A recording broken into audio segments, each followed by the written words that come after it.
Now example 1.8. 2-point charges Q1 and Q2 of magnitude 10 plus 10 raised to minus 8 coulomb and minus 10 raised to minus 8 coulomb respectively are placed 0.1 meter apart. Calculate the electric field at points A, B and C shown in the figure. तो charge Q1 यहाँ पे है, charge Q2 यहाँ पे है, right? This one is equilateral triangle, right? Now we want to find the electric field at point A, point B and point C. Now let's calculate, okay? अब ये situation हमें दी हुई है Q1 एंड Q2. चलो सबसे पहले हम Q1 Q2 की वैल्यू ले लेते हैं. Q1 plus 10 raise to minus 8 coulomb है, Q2 minus 10 raise to minus 8 coulomb है. Now electric field at point A, ये जो मिड पॉइंट है यहाँ पे, वो दोनों Q1 Q2 दोनों से 0.05 मीटर 0.05 मीटर पे है.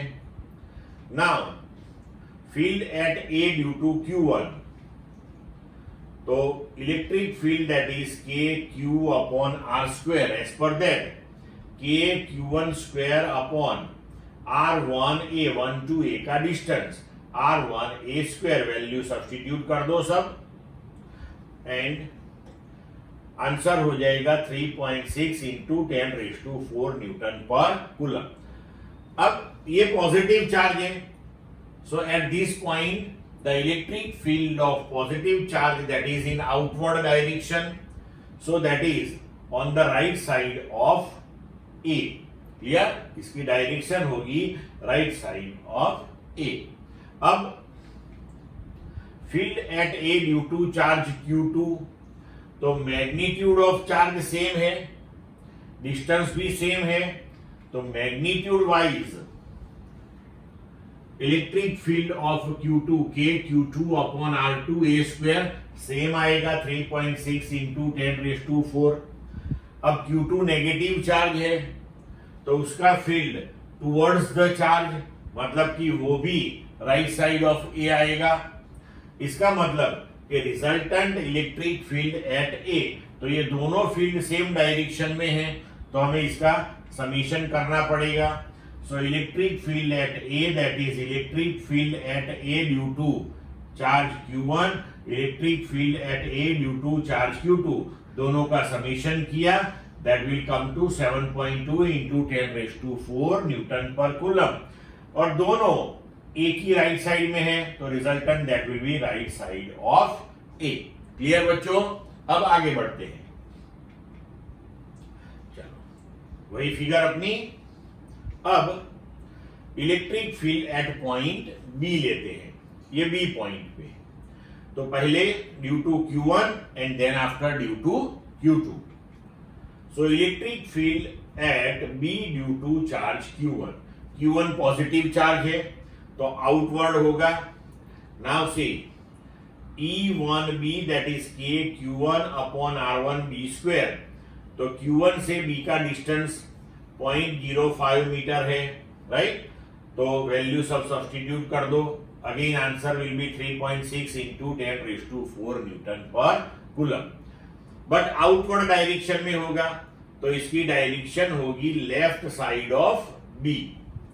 अब Q2 से लेते हैं, so field at B due to Q2. अब Q2 से B का डिस्टेंस हो जाएगा 0.05 plus 0.05 plus 0.05 and Q2 is negative charge, so direction of the field that is towards the charge, मतलब कि B से राइट डायरेक्शन में आएगा. तो E2B दैट इज के Q2 upon R2 B square, K की वैल्यू Q2 की value और distance that is this plus this plus this 0.15 square, तो इसकी वैल्यू हो जाएगी 4 into 10 raise to 3 Newton per coulomb. ये राइट साइड ऑफ B हो जाएगा. तो ये दोनों में से this one is larger one, तो ये डोमिनेंट होगा. तो resultant electric field at B, तो again we can take the algebraic summation, दोनों ऑपोजिट साइड में है, तो EB equal to E1B that is dominant one, ये उससे छोटा है, सो minus E2B। So value substitute कर दो, रिजल्टेंट आंसर आएगा 3.2 इंटू 10⁴ न्यूटन पर कूलम, और ये हो जाएगा लेफ्ट साइड ऑफ बी। अभी 2 हो गए, अब हमें फाइंड आउट करना है सी के लिए। Again the same figure, electric field at point C. अब पहले लेते हैं due to charge Q1, electric field at C due to charge Q1, E1C that is KQ1 upon R1C square. 1 to C का distance है 0.1 metre, सो value substitute कर दो K Q1 and 0.1 that is 10⁻⁻1 whole square, answer आएगा 9 into 10⁻3। अब Q1 positive charge है, तो C से outward direction, मतलब कि ये Q1 टू C वाली डायरेक्शन में जाएगा, in the direction of 1 to C, ये वाला। अब आगे चलते हैं, E2C, Q2 to C same distance है, मैग्नीट्यूड वाइज सेम चार्ज है, तो आंसर आपका मैग्नीट्यूड वाइज सेम आएगा, लेकिन डायरेक्शन डिफरेंट आएगी क्योंकि Q2 नेगेटिव है, तो टुवर्ड्स द चार्ज, तो इसकी डायरेक्शन C2 आएगी, राइट। अब ये इक्विलेटरल ट्रायंगल है, ये एंगल अपना हो जाएगा 60 डिग्री, इसका मतलब कि ये दोनों के बीच का एंगल हो जाएगा 120 डिग्री। अब ये दोनों का रिजल्टेंट, तो हम जानते हैं कि magnitude of vector A plus vector B that is under root A square plus B square plus 2ab cos theta. तो उस हिसाब से हम यहाँ पे लिख सकते हैं कि अब E1C E2C magnitude wise same है, इसलिए उसको नाम दे दिया E। तो resultant electric field at C that is magnitude of E1C plus E2C, so that is equal to under root, यार इस टू 1/2 लिखा ना, मतलब कि under root E1C square plus E2C square plus 2 E1C E2C cos 120।